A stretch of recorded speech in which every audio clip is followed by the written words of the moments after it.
Assalamualaikum warahmatullahi wabarakatuh. Kami dari kelompok 5 yang beranggotakan.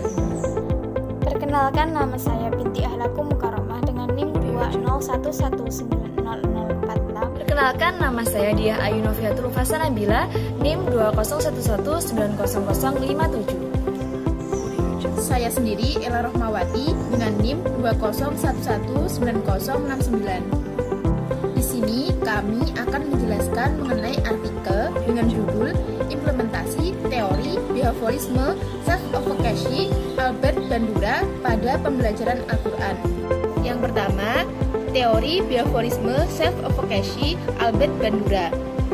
Pada tahun 1977, Albert Bandura yang merupakan seorang guru besar psikologi di Stanford University yang terkenal dengan teorinya Social Cognitive Theory, yang memperkenalkan sebuah teori bernama efikasi diri atau self-advocacy. Efikasi diri ialah suatu konsep yang merupakan bagian dari sikap kepribadian, yaitu yang berhubungan dengan keyakinan pribadi mengenai kompetensi dan kemampuan diri. Dalam Fast and Fast, Albert Bandura mengatakan bahwa advocacy belief are the foundation of human agency. Maksudnya adalah keyakinan efikasi sebagai dasar perwakilan manusia. Seseorang percaya bahwa dirinya dapat melakukan sesuatu yang di dalam dirinya telah memiliki potensi yang bisa dikembangkan. Albert Bandura mendefinisikan self-advocacy sebagai statement seorang akan keyakinan pada kemampuan seseorang untuk merencanakan dan melaksanakan suatu tindakan yang mengarah pada pencapaian tujuan tertentu. Bandura menggunakan istilah self-advocacy mengacu pada keyakinan belief tentang kemampuan seseorang untuk mengorganisasikan dan melaksanakan tindakan untuk pencapaian hasil. Dengan demikian, walaupun prinsip belajar cukup untuk menjelaskan dan meramalkan perilaku seseorang individu, namun prinsip tersebut harus memperhatikan suatu fenomena yang penting yang terjadi dan diabaikan oleh paradigma behaviorisme, yaitu bahwa manusia mempunyai kemampuan berpikir dan mengatur tingkah lakunya sendiri. Kemampuan diri seseorang atas kepercayaan dirinya tersebut disebut self-advocacy. Belajar menurut teori behaviorisme self-advocacy. Teori self-advocacy tentang belajar ialah bagaimana teknik atau cara memandang tingkah laku atau perilaku manusia. Perilaku tersebut merupakan komponen dari sebuah model berinteraksi saling mempengaruhi dengan komponen lainnya atau situasi lingkungannya, serta komponen personal manusia yang meliputi pengetahuan atau afeksi atau emosi serta kognitif individu. Teori Bandura ia label sebagai teori kognitif sosial berdasarkan beberapa alasan, yang mana manusia ditempatkan agar memiliki kemampuan kognitif yang berkontribusi dalam proses motivasi, pengetahuan atau afeksi, dan aksi atau tindakan manusia. Belajar menurut self-advocacy merupakan suatu cara atau pemahaman seseorang tentang keyakinan atas kemampuan yang dimilikinya sendiri. Dengan demikian, konsep belajar melalui proses berpikir self-advocacy ini diharapkan seseorang individu atau peserta didik dapat mengambil suatu tindakan yang baik untuk langkah penyelesaian masalah serta memerlukan keyakinan yang kuat pada dirinya bahwa ia dapat mengatasi berbagai permasalahan serta kesulitan yang ada. Selanjutnya yaitu pembelajaran Al-Quran. Secara etimologi, Al-Quran berasal dari bahasa Arab, bentuk masdar dari kata qara'a, yaqra'u Qur'anan yang berarti bacaan. Sedangkan pengertian Al-Quran menurut istilah atau terminologi, menurut Imam Jalaluddin As-Suyuti, seseorang ahli tafsir dan ilmu tafsir, di dalam bukunya Itmam al-Diroyah menyebutkan Al-Quran ialah firman Allah yang diturunkan kepada Nabi Muhammad SAW untuk melemahkan pihak-pihak yang menentangnya, walaupun hanya dengan satu surat saja daripadanya. Selanjutnya yaitu karakteristik daripada materi Al-Quran. Menurut Dr. Yusuf Qaradawi mengatakan dalam kitabnya Kaifa Nata'amal Ma'alal Al-Quran, atau diartikan dengan bagaimana berinteraksi dengan Al-Quran. Karakteristik Al-Quran yaitu sebagai berikut. Yang pertama, Al-Quran adalah kitab ilahi. Yang kedua, kitab suci yang terpelihara. Yang ketiga, kitab suci yang menjadi mukjizat. Yang keempat, kitab suci yang menjadi penjelasan dan dimudahkan pemahamannya. Yang kelima, kitab suci yang lengkap. Yang keenam, kitab suci seluruh zaman. Yang ketujuh, kitab suci bagi seluruh umat manusia. Selanjutnya yaitu tujuan daripada Al-Quran.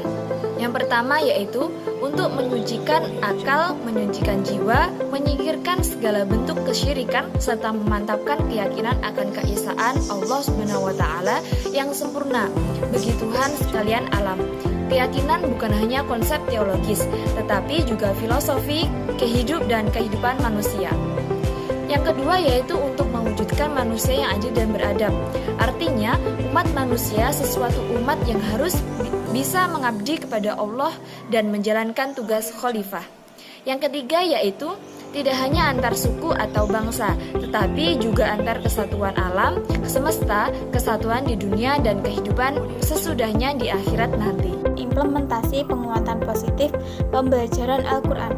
Penguatan positif disebut juga dengan positive reinforce, yaitu suatu keadaan yang secara tidak langsung mengikuti perilaku yang akan menyebabkan peningkatan frekuensi pada perilaku.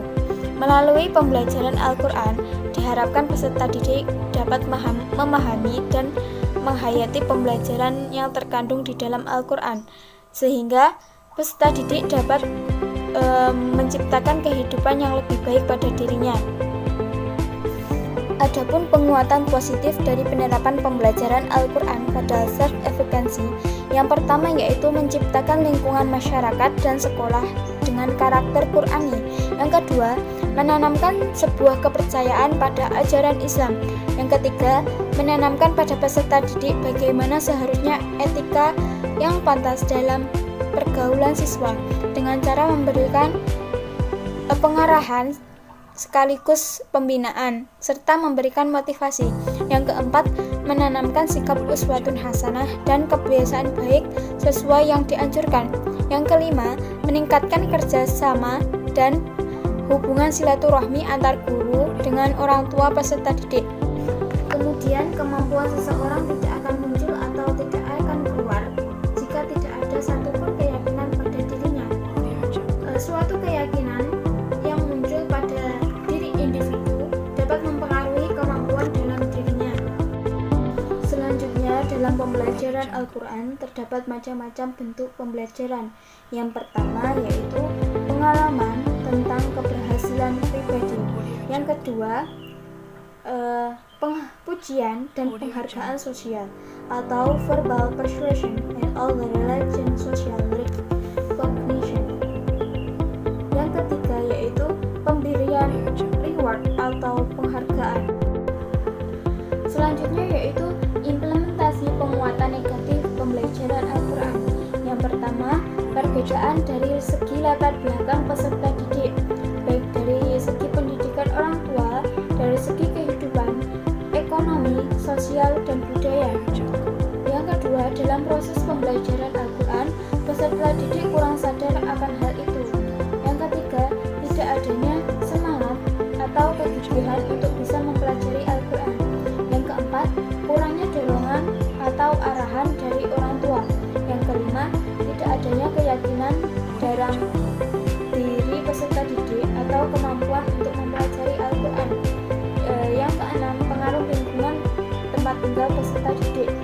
Peserta didik akan bersikap bermalas-malasan untuk mempelajari Al-Quran jika lingkungannya berdampak negatif pada dirinya. Kemudian yang ketujuh, pengaruh perkembangan teknologi, yaitu peserta didik dapat merasa bosan dalam mempelajari Al-Quran karena ada hiburan yang lebih menarik, yaitu gadget. Kemudian selanjutnya, metode dan implementasi baca tulis Al-Quran. Yang pertama, metode Al-Barqi. Yang kedua, metode Iqra. Yang ketiga, metode Qiraati. Yang keempat, metode Tartil. Yang kelima, metode Yanbu'a. Adapun implementasi atau penerapan dari metode-metode yang bervariasi dalam pembelajaran Al-Quran diharapkan mampu serta dapat dipelajari peserta didik dengan benar dan mudah sesuai dengan kaidah dan aturan-aturan yang ada dalam ilmu tajwid.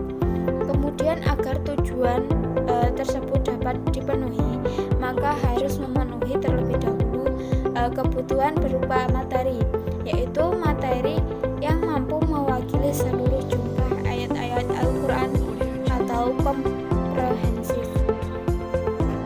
Mungkin itu saja yang dapat kami sampaikan. Semoga video kali ini bermanfaat. Thanks for watching. Wassalamualaikum warahmatullahi wabarakatuh.